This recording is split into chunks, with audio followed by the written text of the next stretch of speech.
مولانا مرتضی صاحب، جی عورتیں جی شب برات میں نماز کیسے پڑھیں؟ ماشاء اللہ، بہت پیارا سوال ہے سراج بھائی. بہت آسان ہے، بہت آسان، کوئی مشکل نہیں ہے. جی بھی نماز پڑھنا کوئی مشکل نہیں ہے، اتنا آسان ہے. اگر عورتیں نماز پڑھنا چاہتی ہیں، اور چاہتی نہیں، پڑھنا چاہیے. یہ شب برات ہے، جتنا چاہو اتنا نمازیں پڑھو. اس میں رات بھر شب بیداری کرو، قرآن پاک کی تلاوت کرو، عبادتیں کرو، اچھے عمل کرو.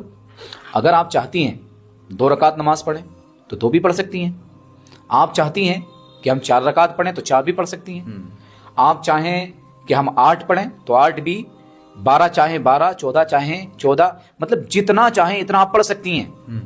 کوئی مشکل نہیں ہے. اور میں تو یہ کہوں گا کہ زیادہ سے زیادہ پڑھیں، اور ان نفل نمازوں کے ساتھ ساتھ فرض نمازوں کا خیال رکھیں. قضا نمازوں کو پڑھیں، وہ اور بھی زیادہ سونے پہ سہاگا. لیکن پڑھنے کا طریقہ بھی بالکل آسان ہے. بھئی نیت کر لی ہم نے، نیت کی میں نے 2 رکعت نماز نفل پڑھنے کی واسطے اللہ تعالیٰ کے، منہ میں طرف کعبہ شریف کو اللہ اکبر کہیں. بس فرق کیا ہے، مرد جو ہے کانوں تک ہاتھ لے کر کے جاتے ہیں، عورتوں کو اپنے منڈوں تک ہاتھ اٹھانے اور ہاتھ لا کر کے اپنے سینے پر باندھ لینے. اس طریقے سے نیت کر کے آپ ثنا پڑھیے گا.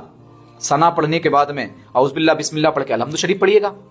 اس کے بعد میں بسم اللہ پڑھ کے پھر بہتر یہ ہے کہ آپ 5 مرتبہ قل واللہ احد پڑھیے گا. کتنا؟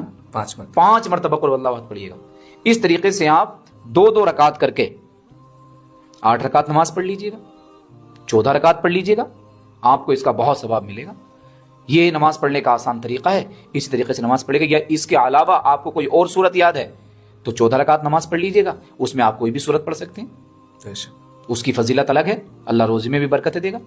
لہٰذا میں اپنی ماں بہنوں سے یہ بات ادباً کہنا چاہوں گا کہ یہ شب برات ہے، بار بار نہیں ملتی. یہ بڑی نصیب کی دھنی ہیں آپ کہ اللہ نے آپ کی زندگیوں میں یہ رات عطا فرمائی ہے. پڑھیں خوب نمازیں، اس میں خوب نفل نمازیں پڑھیں، خوب وظائف کریں. لیکن ان کے ساتھ ساتھ شب برات میں بھی اور شب برات کے علاوہ بھی جو اللہ نے 5 وقت کی نماز فرض کی ہے، اس نماز کا بھی خاص خیال رکھیں. اس رات میں نفل نمازوں کے ساتھ ساتھ قضا نمازوں کا اہتمام کریں، وہ ان نفلوں سے زیادہ افضلیت رکھتی ہیں. اس طریقے سے نماز پڑھیے گا، انشاءاللہ عز و جل اللہ آپ کی مشکلوں کو آسان فرمائے گا، آپ کی اور آپ کے شوہر کی عمر میں برکتیں دے گا، آپ کے بچوں کو اپنی امان میں رکھے گا، اور آپ کے رزق میں وسعتیں اور برکتیں عطا فرمائے گا. دعا کرتے ہیں کہ اللہ ہر مومن کو اس رات کی برکتیں عطا فرمائے.